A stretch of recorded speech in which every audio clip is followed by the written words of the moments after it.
As much as I enjoy a really good live-action superhero movie, because let's be honest, that's where most eyes are going to be, right? If it's a big blockbuster film with recognizable actors, something that feels real and it's right in front of you, people are naturally going to show up for that project, especially when it's a character that people already love or have grown attachment to over the lifespan of a franchise. If you've spent years building these characters up into fan favorites, people are going to want to see them on the biggest screen possible.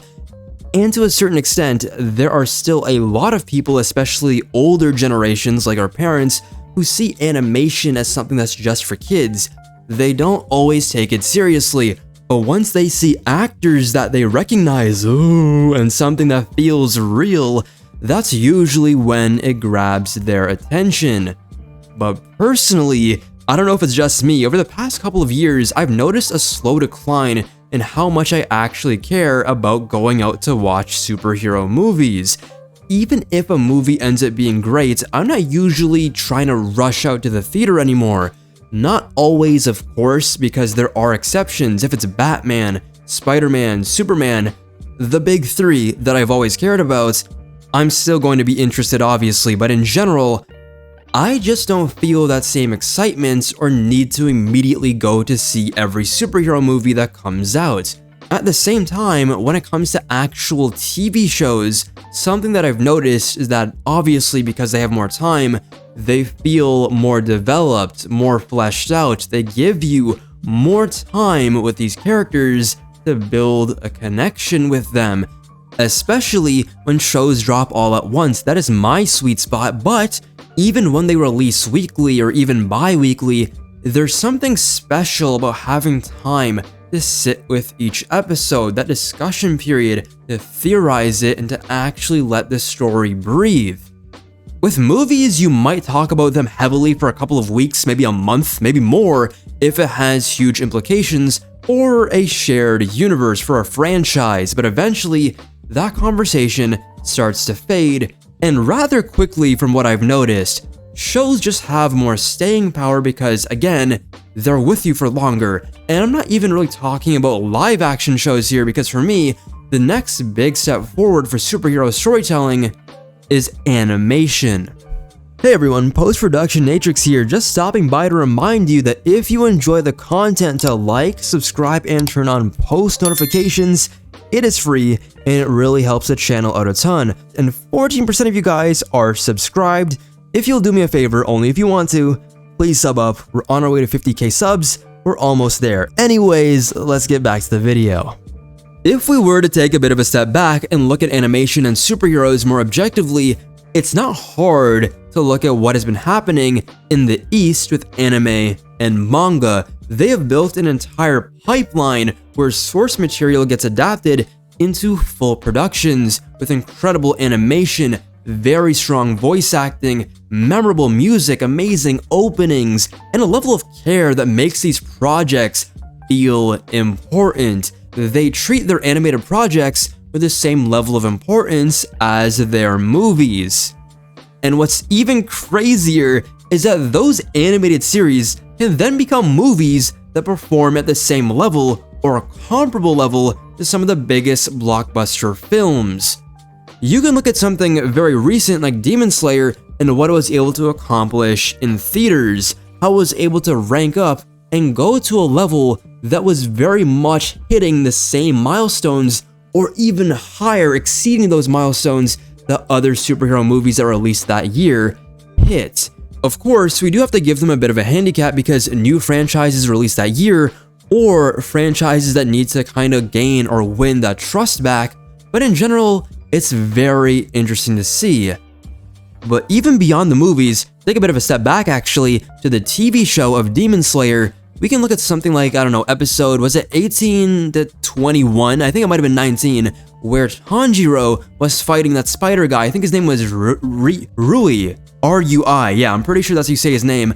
And there was this period of time where everyone was glazing it back in 2019, and I enjoyed it for that first half of the season, but I wasn't very captured by it. I wasn't the biggest fan. I was getting a bit bored. Yes, there were characters that I liked. Yes, the animation always went crazy. Yes, there was enjoyable soundtracks, and the opening was fire. But I was kind of getting a bit bored, but then episode 19 happened, and that slice, that one piece of animation where he defeated him, just jolted me back to life. This is the power of animation and television. You can just go on a journey, and you might not even like it, but you're more likely to stick with something like a TV show than you are with a movie. When you stick with something, you're giving it the opportunity to grow, to get better, for the studios involved to improve, to eventually become something that can be special. With some movies, it took me until the second or even third watch to fully click with me, and then after that, it would become one of my favorite superhero movies of all time.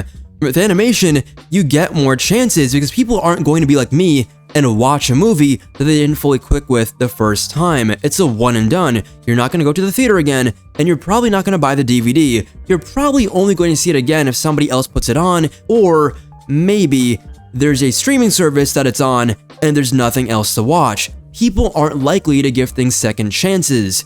With animation and television, they don't have to worry that much about time constraints, and it allows creators to fully commit to the vision without having to worry about whether something is too unrealistic or impossible to film. If we look at superhero movies, you know they have a knack for doing stupid things to make things feel more realistic and less goofy, and, you know, making fun of superheroes in general, even though they are about superheroes. You know what I'm talking about when they're afraid for the hero to wear a superhero costume because it's not that cool, I guess? I don't know. Even if it's a very objectively cool costume, they're going to play it out until the very end.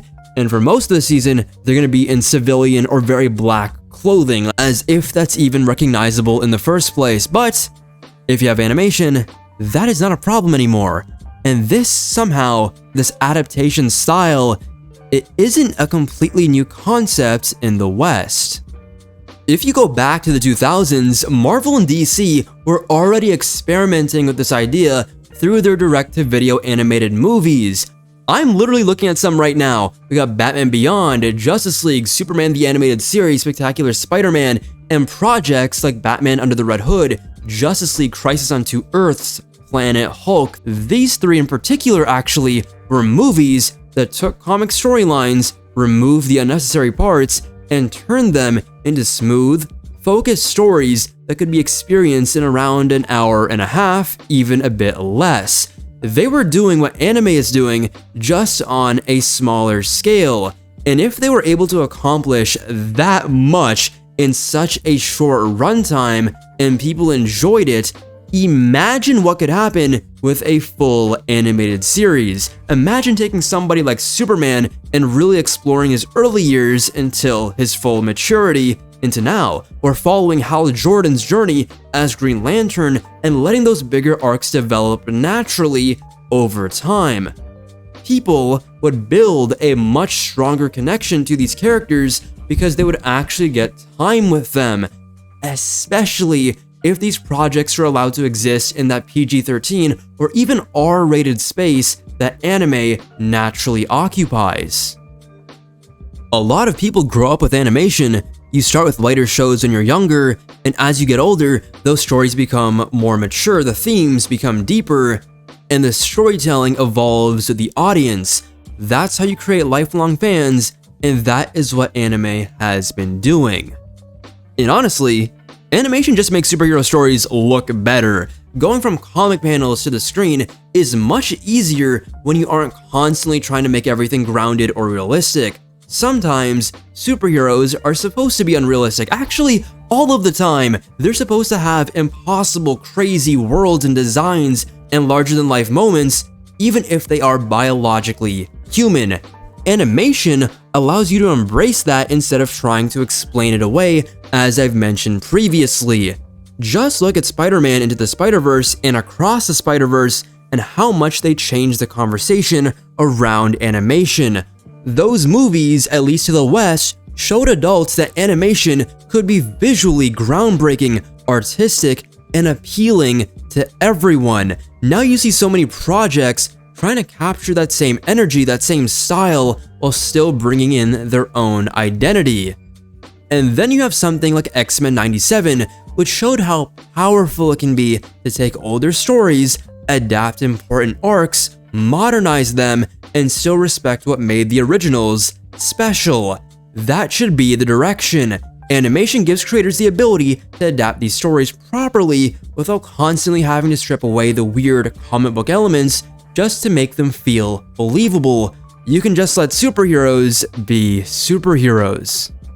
To give you a little bit of an example to see what I'm talking about, we've already had a really great show that did this, but in a very different way, with Batman, the animated series. What made this show so special to me was how flexible it was. Yes, it had one-off episodes and it almost worked like an anthology, but there were still things happening chronologically. There were characters and developments and moments that connected, but for the most part, you could just jump into episode 65 or 5 and still have a great experience without feeling completely lost. That's something superhero storytelling just doesn't do enough of anymore, but what made TAS so impressive was that it could create completely original stories while also adapting classic comic material. It would take ideas from the 70s, the 80s, and 90s and turn them into episodes that fit naturally within the world they created. If it was a smaller story or a single issue, they could adapt it into one episode. If it needed more time, they could make it into a two-parter. It's simple, it's clean, it's effective. You had episodes like Bullet for Bullock, The Demon's Quest, which introduced Ra's al Ghul, and The Laughing Fish, adapting elements from the Steve Englehart run. These weren't treated like special events, they were just part of the normal rotation of the show. But the series also wasn't afraid to experiment. Something like Joker's Millions was based on a very Silver Age style concept, but they updated it enough to work for a modern audience while keeping the core idea of the original comic intact. Then you have something very interesting to me, Legends of the Dark Knight, an episode which is basically an anthology within the show itself, which is already an anthology, and the book that it's based off of was an anthology, so it just makes sense. But instead of being about the early years of Batman and different stories between year 1 and basically, I don't know, year 2 and 3, you had a Silver Age inspired Batman, a darker Dark Knight Returns inspired Batman, and it was all framed around this storytelling method about kids sharing their different interpretations of Batman, and they completely changed the art style and even voice actors for each segment. One version was lighter, one was darker, and by the end, it showed that the real Batman is a combination of all of these different interpretations. They even experimented with an anime manga inspired storytelling. Mad Love is probably the best example. That story originally started as a comic based on the animated series. It won an Eisner Award and was eventually adapted back into the show. That entire process shows you how structurally competent animated shows are for building great superhero stories. This is really where I want to start talking about the future. Instead of having 1 or 2 animated superhero projects that come out every few years and treating them like side projects, animation needs to be treated like an actual industry. I'm talking about a full pipeline here. Multiple shows, multiple styles, multiple stories. Something closer to the way manga and anime operate. Almost like a Shonen Jump model, where there are so many series releasing that even if only a few of them become massive successes, the overall ecosystem continues to grow. That's how you build momentum. That's how anime became what it is today. People didn't become fans because every single series was perfect. They became fans because there was always something new to watch, something people were talking about and worth checking out. Imagine that, but with superheroes, with multiple animated shows running at the same time, all focused on quality storytelling. You'll have projects at the level of something like the first season of Invincible, where the focus is on the story, characters, and animation. You build that consistency over time, and eventually, people in the West will stop seeing animation as just for kids. They start seeing it as a place where some of the best superhero stories are being told. And honestly, we're already seeing that shift. People showed up for Invincible. A lot of people showed up for X-Men 97, and if this new Absolute Batman series continues to hit the way people expect, that's another example of audiences wanting something different. If that show does good, we have to scale it. More shows, More of an investment, of course, but that leads to more consistency. Marvel, DC, Image, all of the above, they need to start taking animation seriously and building a space where superhero storytelling can continue to thrive. That's how you get people coming back week after week. That's how you build a real audience. The live action movies, yes, should still exist. They should be the big events, the huge moments where everyone, your family, comes together to go into the theaters. But animation? That should be just as important, because right now, it isn't treated that way, but it should be. We should be seeing films that are spin-offs of these animated series. Kind of like recently, we had Bleach in theaters debuting the first 3 premiere episodes. Why can't we do that for Marvel, DC, comics in general? Hopefully, we get there sooner rather than later. But yeah, guys, what do you think about this? Animation being that new frontier for superheroes, it should be the new pinnacle for what the shindig could really be. I don't know why I said that, but I did. Let me know what you think. Remember to like, subscribe, and turn on post notifications so you know when a new video goes live. And yeah, see you all later. Take care. Deuces. Peace.